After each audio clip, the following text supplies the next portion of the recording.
Đấy nhá, hôm nay hai anh em đi bắt ông đất về nuôi nhá. Đây. Đấy. Nó ở bên này nhá. Bên này nhá. Đấy. Đấy, cái tổ của nó ở trong này. Đấy, chỗ đất đỏ đỏ ấy. Tổ của nó ở trong này nhá. Chờ tí nữa. Tối một phát là hai anh em tôi sẽ bắt về nuôi. Đấy. Bây giờ là hai anh em tôi bắt đầu bắt. Đây, chuẩn bị cái ống này.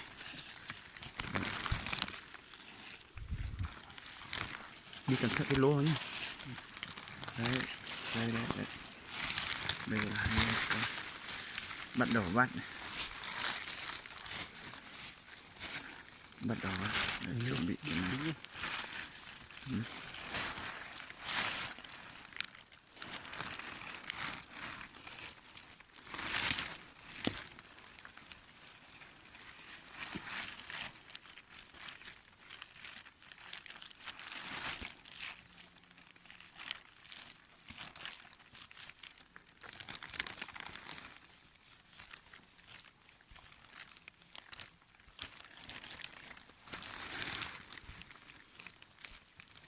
Lên.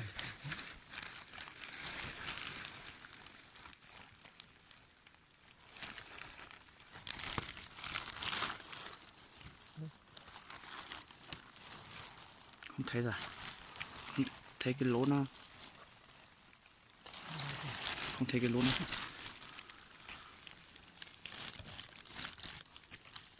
Đi cẩn thận vào nhá. Đây.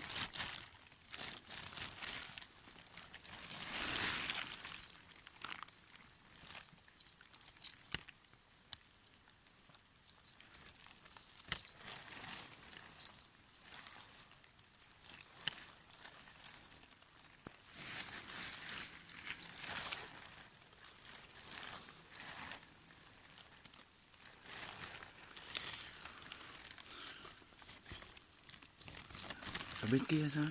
Được. Đấy, thẳng cái chỗ này vào.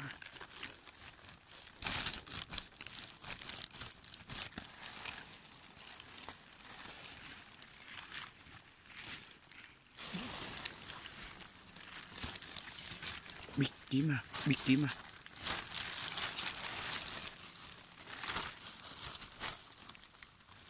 Chưa được hay sao?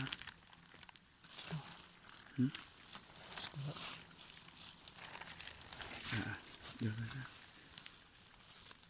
Chưa ra đâu.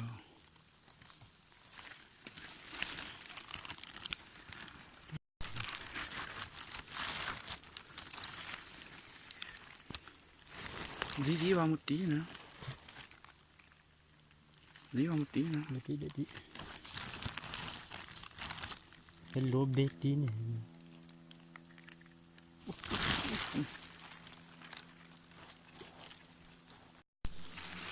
Đây. Nó bắt đầu ra hết rồi. Ra hết rồi. Ra hết rồi nhá, đang ra nhá. Rất là đông.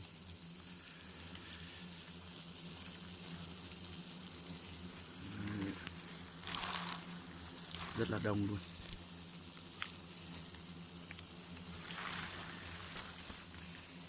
Còn ra nữa không?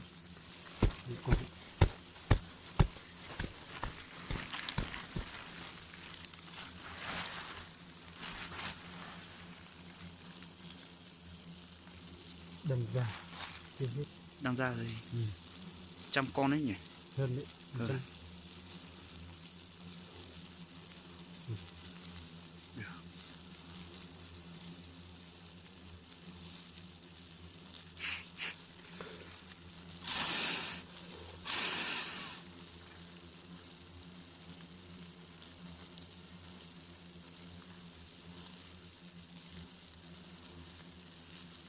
Còn ra nữa không? Không ra rồi. Không ra rồi à? Đợt mới phát vào cạnh xung quanh này. Giữ đi, giữ ra đi.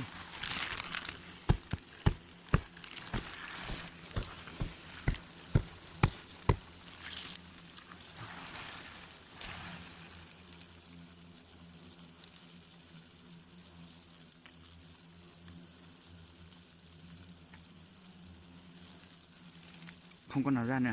Không có. Nhưng mà từ từ đấy. Đừng. Xem có phải tắt không. Thấy đúng. Xem kiểm tra thấy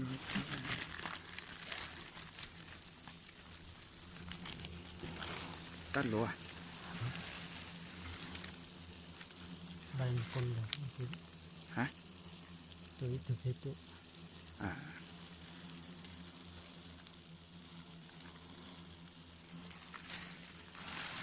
Tôi là tôi.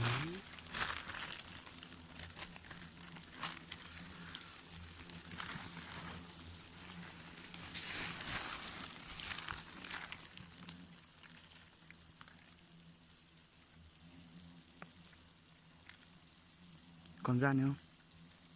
Không ra rồi. Thế kiểm tra lại trên đầu cái lỗ trên này có phải nó tắc không? Không tắt đâu. Không tắt nhưng mà nó cũng một chút thì sẽ cả. Vẫn ra chứ.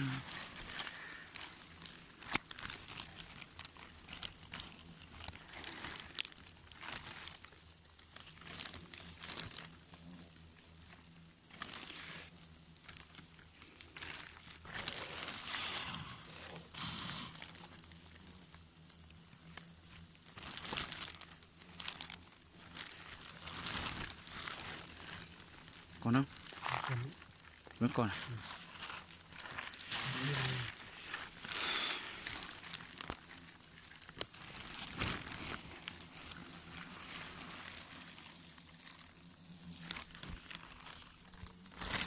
Ra một con luôn.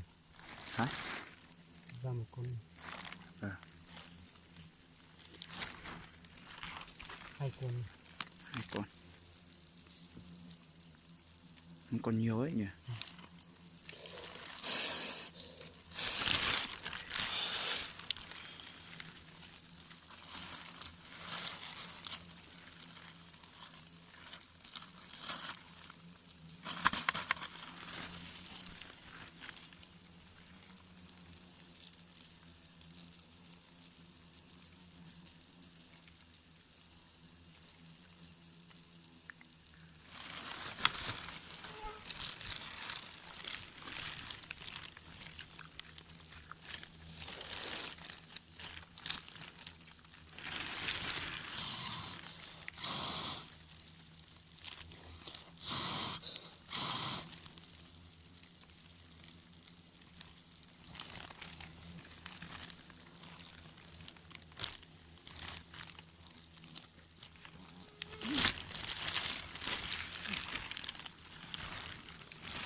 Cái tổ tôi là tới các con Soi thế nào? Soi cái lỗ của nó thế này. Chui thì trong vai nhìn nè. thấy nó mà. Hả? Nhìn thấy. Không nhìn thấy luôn.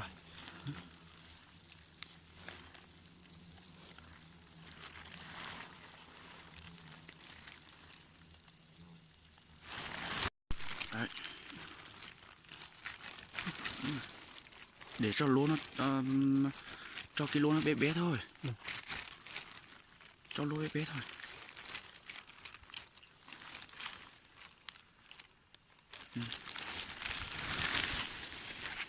Đấy. Bắt được rồi, được hết rồi. Bây giờ còn vài con. Còn vài con. Ồ, còn cũng nhiều đấy, không phải ít đâu. Ở trong đây vẫn còn nhiều hay sao ấy? Cuốn không rồi. Có sâu không nhỉ? Biết. Nó sâu chứ. Đậy lô đi, đậy lô đi.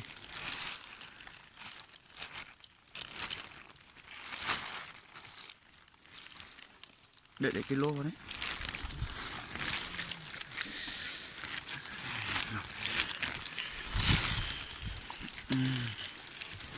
Này.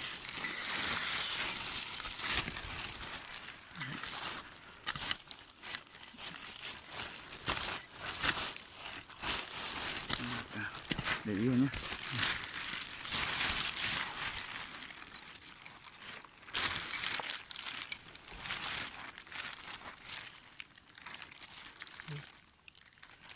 Đi xuống dưới rồi à? Ở dưới đấy.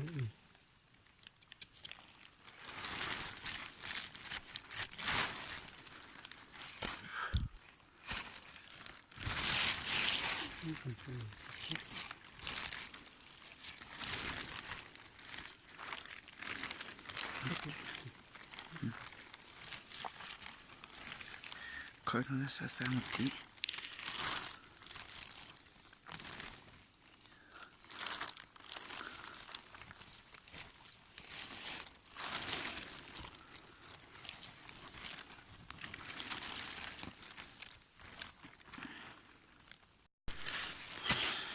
Bắt đầu đào nha, đào tổ nha. Lên trên xuống dưới rồi. Cái hố ở dưới mới đúng à? Đấy, cẩn thận mà không tí lại hỏng tổ nữa thì.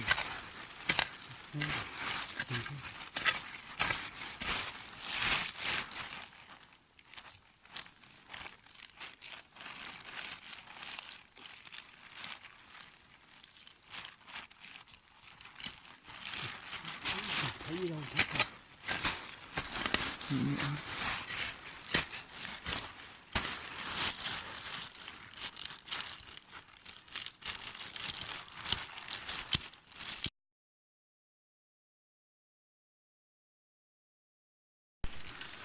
Thật cây thấy được tua. Hả? Thật cây tua. Ở dưới một tí rồi. Đấy, đào đến tổ nó rồi. Đến tổ nó rồi nha. Nha.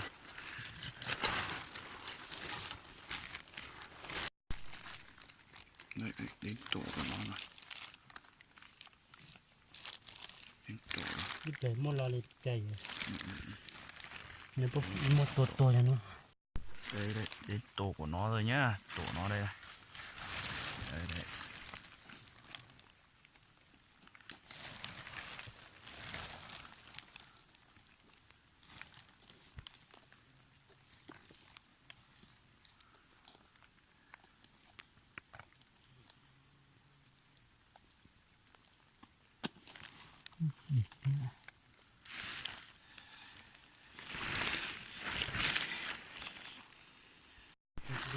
Đây, được tổ rồi. Đây, được tổ rồi. Một còn nhiều đấy. Này, cho túi bóng này. Đây chị. Mua ăn. Có ít ra tay nó nặng.